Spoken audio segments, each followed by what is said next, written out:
이 80K에서 반등이 나올 땐 이제 불장이 시작됐다고 합니다. 그리고 지금처럼 93K에서 큰 조정이 나오니까 이번엔 코인이 망했다고 하고요. 자, 근데 저는 이 움직임에서 오히려 반등의 실마리를 찾았습니다. 그래서 오늘 영상에서는 진짜 반등이 이어질 수 있는 근거가 무엇인지 하나씩 파헤쳐 보도록 하겠습니다.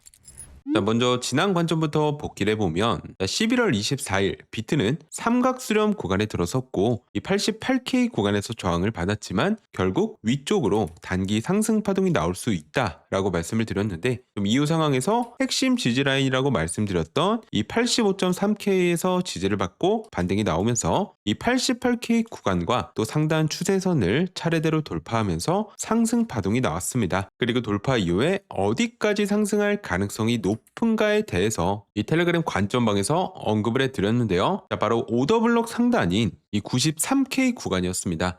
저는 비트가 최소 93K 위쪽으로 가져야 상승 추세 전환이 시작될 수 있다라고 말씀을 드렸는데, 정확히 이 구간에서 저항을 받으면서 결국은 하락세가 나왔습니다. 지난 관점에서 제가 가장 강조해드렸던 포인트는 이 상승 추세 전환의 출발점은 93K 구간을 돌파했을 때부터다. 이 93K가 구조적으로 반등이 끝나는 자리가 될 수도 있고 새로운 추세가 시작되는 자리가 될 수도 있는 구간이라고 했는데, 자, 그 이유는 4시간봉 기준 오더블록이 형성되어 있고 0.618 비율과도 겹쳐 있어서 기술적 되돌림의 상단 기준이라고 볼 수 있습니다. 이 80K 구간에서 93K까지 강하게 상승했다라고 하지만 결국은 구조적으로 중요한 자리를 돌파해야 그게 추세 전환으로 인정이 되는데, 이번 반등은 93K 바로 아래에서 강한 저항을 받고 바로 꺾였죠. 즉, 이 파동은 추세 전환의 첫 관문을 넘지 못한 반등이었다. 이게 첫 번째 포인트입니다. 자, 그리고 93K 돌파 실패 이후에 좀 단기적으로 유지되어 했었던 구간을 좀 두 가지로 볼 수 있는데요. 단기 지지선이었던 이 90K 구간과 아래에 있던 노란 하락 추세선, 그러니까 최소 단기 지지선은 이탈할 수 있지만 적어도 이 노란색 추세선 구간에서는 지지를 받는 모습이 나왔어야 돼요. 그래야 단기 상승을 다시 한번 이어갈 수 있고 이 93K 돌파 시도를 다시 도전이라도 해볼 수 있었는데 결국은 그러지 못하고 추세선마저 힘없이 이탈을 했죠. 그러니까 결국은 매수 쪽 힘이 떨어졌고, 그러니까 매도 쪽이 다시 주도권을 잡기 시작했다. 그러니까 여기서 제가 생각한 단기 상승 구조는 무너졌습니다.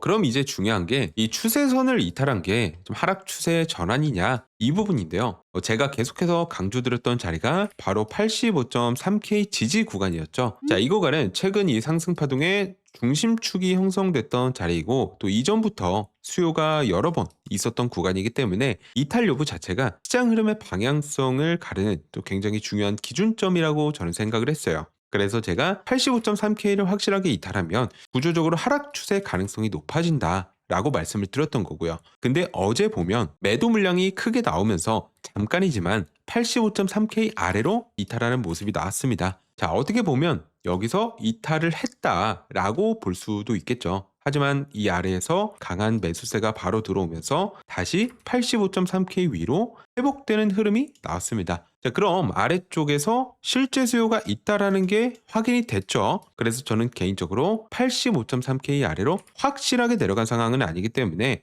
아직까지는 이걸 하락 추세의 전환이라고 보긴 애매하다, 이렇게 보고 있습니다. 그러니까 결국 지금 시장은 상승 추세도 아니고 그렇다고 하락 추세도 아닌 딱 방향성이 결정되지 않은 그 중간 단계에 머물러 있는 상태인데요. 이게 무슨 뜻이냐면, 자, 위로는 노란 추세선 돌파 여부, 아래로는 85.3K 지지 여부, 이 두 가지 조건이 충족되느냐에 따라 다음 파동의 방향이 나올 수 있다라는 겁니다. 자, 그럼 상승 파동이 다시 진행이 되려면 어떤 조건이 필요한지부터 좀 말씀을 드려볼게요.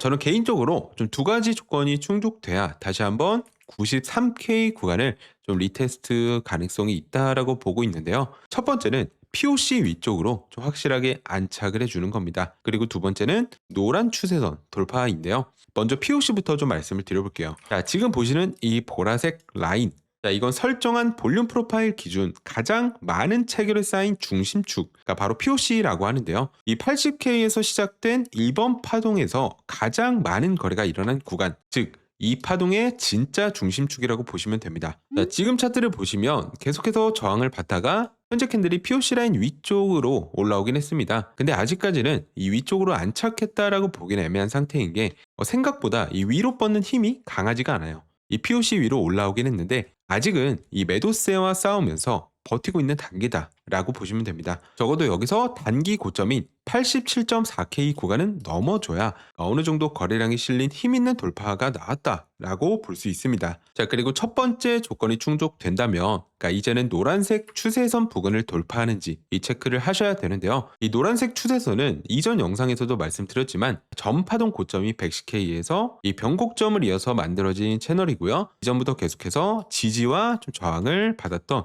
핵심 구간이었습니다. 그러니까 적어도 좀 매수세가 강하게 들어오면서 이 채널의 상단을 돌파를 해야 되고, 그러니까 이 위쪽으로 안착하는 움직임이 나와야 단기 상승 추세가 이어질 가능성이 높고 이 93K 리테스트 가능성도 열리게 되는 거죠. 하지만 반대로 이 POC는 넘어섰는데 노란색 추세선에서 다시 막힌다면 그때는 아래쪽으로 눌릴 가능성이 높아지고 결국은 85.3K를 리테스트하러 내려올 확률이 높아진다라고 보고 있습니다. 이 현 시점 기준으로 노란 추세선 부근은 88.2K 정도 예상을 하고 있고요. 차례대로 87.4K 그리고 88.2K를 돌파하고 위로 안착을 해준다면 제가 보고 있는 단기 상승 시나리오는 충족된다, 이렇게 이해하시면 될 것 같습니다. 자, 여기까지가 현 시점에서 제가 보고 있는 단기 관점이고요. 이 부분을 제가 계속해서 체크하고 추가 관점은 텔레그램 방에서 이어서 업데이트 드리도록 하겠습니다. 자, 입장 가능한 링크는 고정 댓글에 남겨둘 테니까 편하게 들어오셔서 체크하시면 되고요.